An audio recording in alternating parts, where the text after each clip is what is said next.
ទ្រង់ជាបានដឹងឮមុនហើយថាក្តីស្នេហានេះ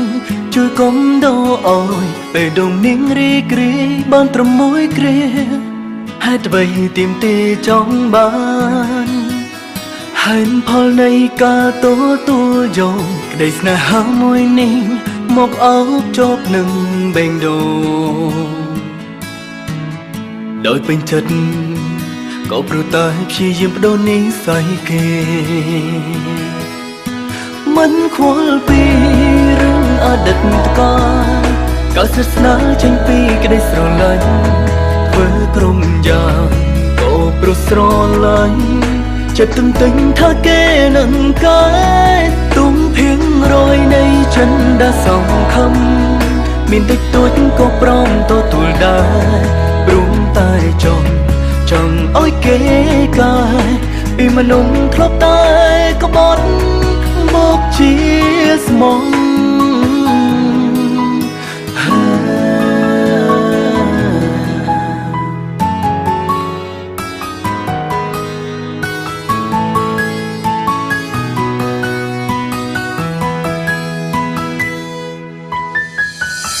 ជាបានដឹងឮមុនហើយថាក្តីស្នេហានេះ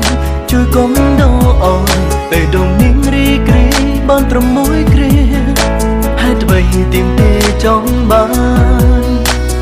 ហេតុផលនៃការទទួលយកក្តីស្នេហាមួយនេះមកអោបជាប់នឹងបេងដូងដោយពេញចិត្តក៏ព្រោះតែព្យាយាមបដូរនិស្ស័យគេ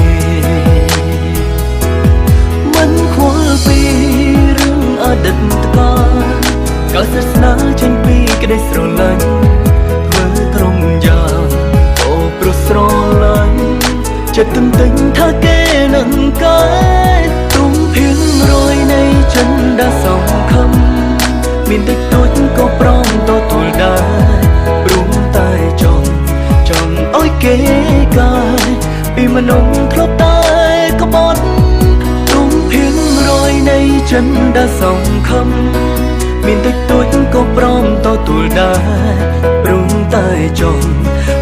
ឲ្យគេកាយពីមនុស្សដែលធ្លាប់តែក្បត់